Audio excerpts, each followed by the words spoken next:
अरे बैठ जाओ, चंदा चोरी की है तुम लोगों ने। क्या क्या मार रहे हैं? आपको इनके भ्रष्टाचार का कागज चाहिए सर। और 1.5 साल के बाद प्रधानमंत्री जी एक दिन प्रकट होते हैं, कहते हैं मेरी तपस्या में कमी हो गई, हम कानून वापस ले रहे हैं। 1.5 साल तक किसानों ने सड़क पे धरना दिया और 750 किसानों ने अपनी शहादत दी।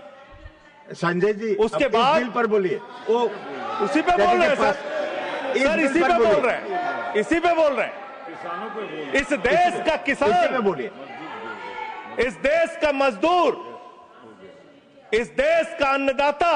सर आपका चेहरा आ रहा है, मेरा भाषण मेरा चल रहा है, चेहरा आपका आ रहा है। आपका इस देश का किसान, आपका आ रहा है, आपका आता है। इस देश का मजदूर, इस देश के करोड़ों लोग सड़कों पर उतरे, उनको खालिस्तानी कहा गया, पाकिस्तानी कहा गया, गोलियां चलाई गई, लाठियां चलाई गई, बड़े बड़े कील गाड़ दिए गए सड़कों पे।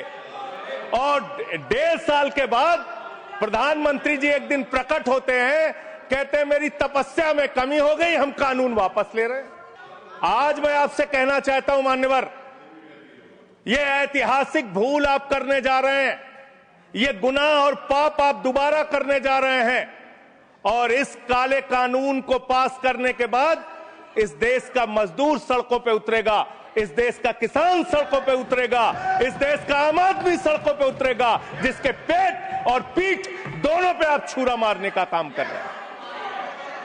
आपने कह दिया जी राम जी बिल है, जी राम जी बिल है।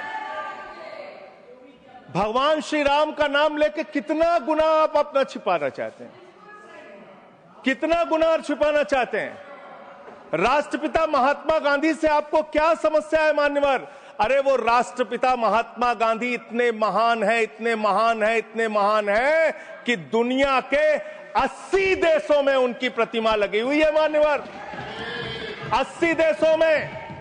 और जब G20 का सम्मेलन हुआ, दुनिया के तमाम राष्ट्राध्यक्ष आए, दुनिया के तमाम प्रधानमंत्री और राष्ट्रपति आए, तो भारत के प्रधानमंत्री को मजबूर होकर उसी राजघाट पर महात्मा गांधी के सामने सर झुकाना पड़ा। वो गोलवरकर की समाधि पे नहीं गए, गांधी की समाधि पे गए। वो गोडसे की समाधि पे नहीं गए, गांधी की समाधि पे गए।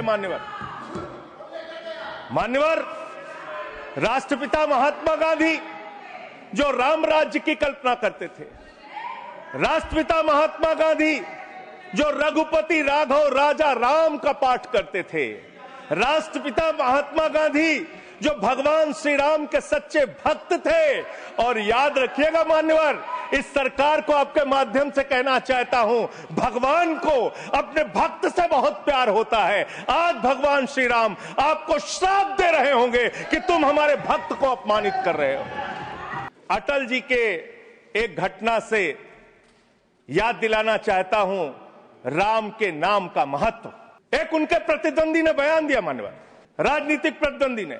उस प्रतिद्वंदी ने कहा अगर अटल जी को पूजा करनी है तो मेरी पूजा क्यों नहीं करते, मेरे नाम में भी राम लिखा हुआ है। अटल जी ने उसको जवाब दिया, राम हमारे लिए मर्यादा के प्रतीक हैं, राम हमारे लिए आदर्श हैं, राम हमारे लिए आराध्य हैं, राम हमारे लिए देवतुल्य हैं। अरे राम वो हैं जो पिता का वचन निभाने के लिए 14 वर्ष तक वनवास में रहे। राम वो है जिसने लंका का नाश किया। और राम चरित्र का नाम है, राम मर्यादा का नाम है, राम आदर्श का नाम है। राम के नाम में चरित्र होना चाहिए, वरना तो हराम में भी राम लिखा हुआ है, वरना तो हराम में भी राम लिखा हुआ है। इसलिए राम का नाम लगा लेने मात्र से आपके गुनाह नहीं छिप जाएंगे। क्या इस जी राम जी योजना से आप भगवान श्री राम का सम्मान कर रहे हैं या अपमान कर रहे हैं? आप भगवान श्री राम का सम्मान कर रहे हैं या उनको गली मोहल्ले गांवों में बदनाम कर रहे हैं? मैं पढ़ रहा था, एक खबर मिली, राजस्थान में मनरेगा योजना में 200 करोड़ का भ्रष्टाचार। मैंने पढ़ा गुजरात में 500 करोड़ रुपए का भ्रष्टाचार। ये सारे कागजात हैं। मैंने पढ़ा उत्तर प्रदेश में मनरेगा योजना में मजदूरों के नाम पे हजारों करोड़ का भ्रष्टाचार, हरियाणा में मान्य हजारों करोड़ का भ्रष्टाचार। सर योजना पे बोल रहा हूँ, सर योजना पे बोल रहा हूँ। सारा कागज चाहिए आपको, इनके भ्रष्टाचार का कागज चाहिए सर दे दूंगा, इनको दे दूंगा। लेकिन अब मैं सोच रहा था कि अब अगर चर्चा होगी तो क्या चर्चा होगी, लोग क्या कहेंगे? अरे भाजपाइयों ने जी राम जी योजना के तहत 1000 करोड़ का भ्रष्टाचार यूपी में कर लिया। अरे भाजपाइयों ने हरियाणा में 500 करोड़ रुपए का भ्रष्टाचार जी राम जी में कर लिया। अरे भाजपाइयों ने महाराष्ट्र में जी राम जी के नाम पे करोड़ों का भ्रष्टाचार कर लिया। हाइपोथेटिकल बात कर रहे हैं। भाजपाइयों ने गुजरात में तो क्या बोलूं सर, क्या आपत्ति है इनको सर? क्या बोलूं, जी राम जी ना बोलूं सर? अब तो गुजरात में सैकड़ों करोड़ का भ्रष्टाचार भाजपाइयों ने जी राम जी के नाम पे कर लिया। पूरे देश में गांव में बिल पास नहीं हुआ विधायक है। इनके बीजेपी के विधायकों ने जी राम जी योजना में भ्रष्टाचार कर लिया। तो ये आप राम को सम्मान दे रहे हैं कि राम को अपमानित कर रहे हैं? आप राम को अपमानित कर रहे हैं। अरे बैठ जाओ, चंदा चोरी की है तुम लोगों ने, बैठ जाओ, चंदा चोरी की है तुमने भगवान श्री राम के नाम पे चंदा चोरी की है। बैठ जाओ, में नहीं जाएगा। बैठ जाओ। It's not going on record. Manvar, It is the right of the member. Yes, it is the right. You are bringing everybody who is coming on the bail and is asking all the things. अगर bill के साथ या bill से related नहीं है वो record में नहीं जाएगा।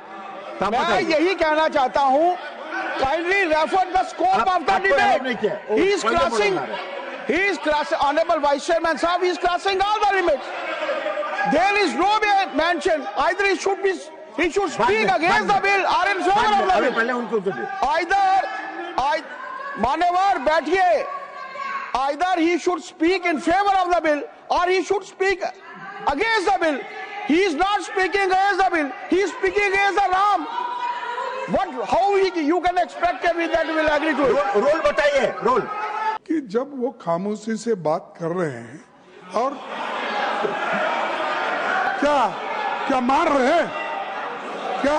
देखिए, वो खामोशी से बात कर रहे हैं, सुनिए।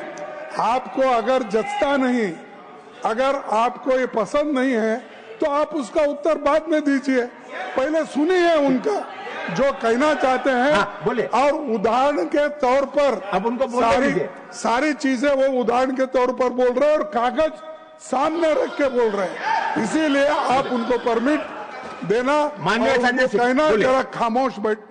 मान्यवर, हम तो कह रहे हैं, देखो ए दीवानों, ऐसा काम ना करो, राम का नाम बदनाम ना करो। लेकिन हमारे भाजपाई मित्र कह रहे हैं, राम राम जपना पराया माल अपना, राम राम जपना पराया माल अपना। इनका ध्यान लूटखोरी और भ्रष्टाचार में लगा हुआ है। इस कानून में क्या लिखा हुआ मान्यवर? इस कानून में लिखा हुआ है मान्यवर, इसमें लिखा हुआ है कि 40% हिस्सा राज्य सरकारें देंगी, 60% हिस्सा केंद्र सरकार देगी।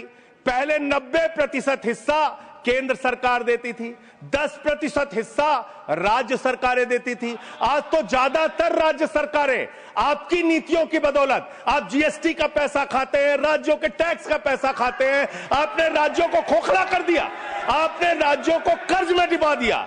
अब आप कह रहे हैं राज्य सरकारें इसमें पैसा लगाएंगी, यानी आप इस योजना को मारना चाहते हैं, आप इस देश के मजदूरों का हक मारना चाहते हैं, इस योजना को पूरी तरीके से खत्म और समाप्त करना चाहते हैं। इस मंशा से आप इस योजना को लेके आए हैं, क्योंकि राज्यों के ऊपर आज जो कर्जा है वो मैं पढ़ के आपके सामने सुनाना चाहता हूं।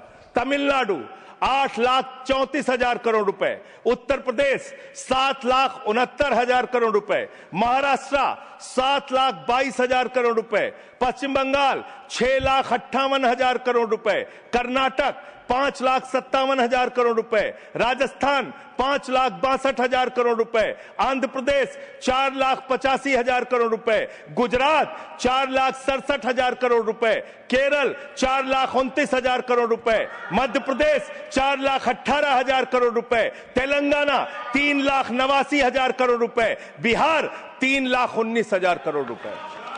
ये कर्जे में डूबे हुए राज्यों से, ये कर्जे में डूबे हुए राज्यों से आप ये कह रहे हैं कि 40% पैसा लगाओ, यानी कि सर आप ये हम बोल रहे हैं, कौन बोल रहा है सर?